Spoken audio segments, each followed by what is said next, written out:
Assalamualaikum warahmatullahi wabarakatuh. Bagaimana kabarnya? Bertemu lagi dengan Ibu Muti. Kali ini Ibu akan membahas materi Bahasa Indonesia untuk kelas 11. Topik materinya ialah unsur-unsur intrinsik dalam sebuah cerpen. Tujuannya adalah siswa mampu menganalisis unsur-unsur intrinsik dalam sebuah cerpen.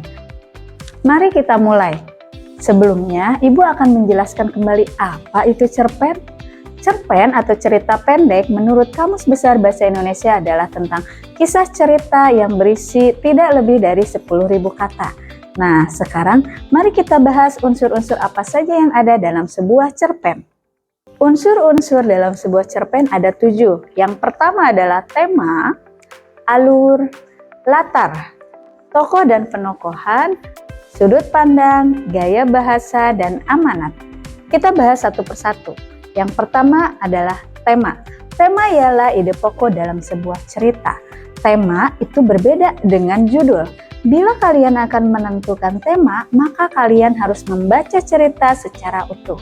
Contohnya saja, apakah kalian ingat cerpen yang berjudul Robohnya Surau Kami? Bila kita baca, cerpen tersebut bertemakan tentang kemanusiaan, karena dalam cerpen tersebut menceritakan tentang seseorang yang lebih mementingkan kepentingan pribadi di atas kepentingan orang lain.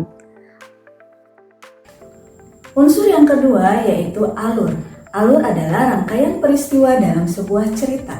Alur terbagi menjadi 3, yaitu alur maju, mundur, dan campuran. Alur maju ialah apabila cerita tersebut mengisahkan kisah ke masa depan, sedangkan alur mundur ialah apabila cerita tersebut mengisahkan ke masa lalu. Adapun alur campuran ialah apabila cerita mengisahkan ke masa depan dan masa lalu. Unsur yang ketiga ialah latar.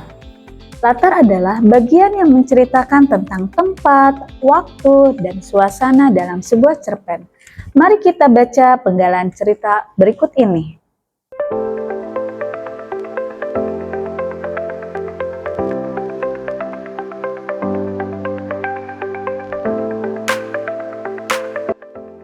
Bila kita baca, latar dalam sebuah cerita itu ialah di pagi hari di kamar dengan suasana tenang.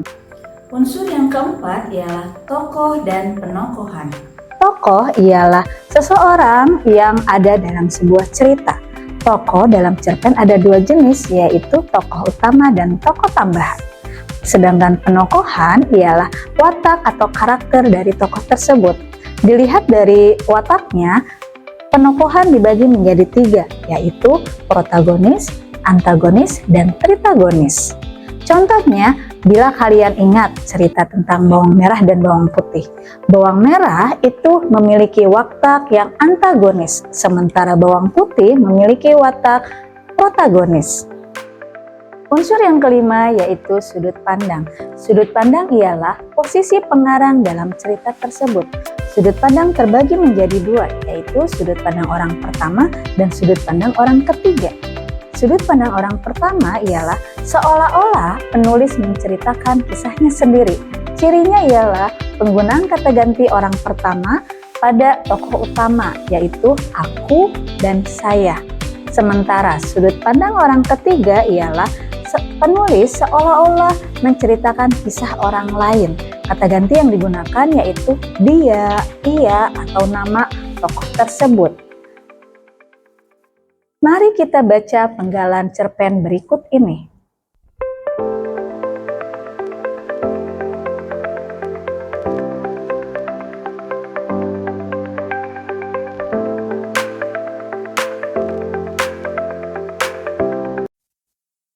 Bila dilihat, sudut pandang yang digunakan dalam cerpen tersebut yaitu sudut pandang orang pertama. Kenapa? Karena tokoh utama menggunakan kata ganti aku. Unsur yang keenam yaitu gaya bahasa. Gaya bahasa ialah bagaimana penulis menggunakan bahasa dalam cerita tersebut sehingga pembaca akan merasakan bahagia, senang, menyeramkan, romantis, dan lain-lain. Unsur yang ketujuh yaitu amanat. Amanat adalah pesan yang ingin disampaikan oleh penulis kepada pembaca. Di saat kita ingin mencari amanat, kita harus membaca cerita secara utuh. Misalnya saja, apakah kalian ingat cerita bawang merah bawang putih? Kalau kita baca, amanat dari cerpen tersebut ialah kita harus saling membantu antar saudara, tidak boleh menyakiti dan tidak boleh berperilaku tidak baik kepada orang lain. Nah, bagaimana? Apakah kalian sudah paham tentang unsur-unsur yang tadi sudah Ibu jelaskan? Sekarang, Ibu ingin mencoba memberikan soal kepada kalian. Silahkan kalian baca penggalan cerpen tersebut, lalu kalian tentukan apa latar dalam cerpen tersebut.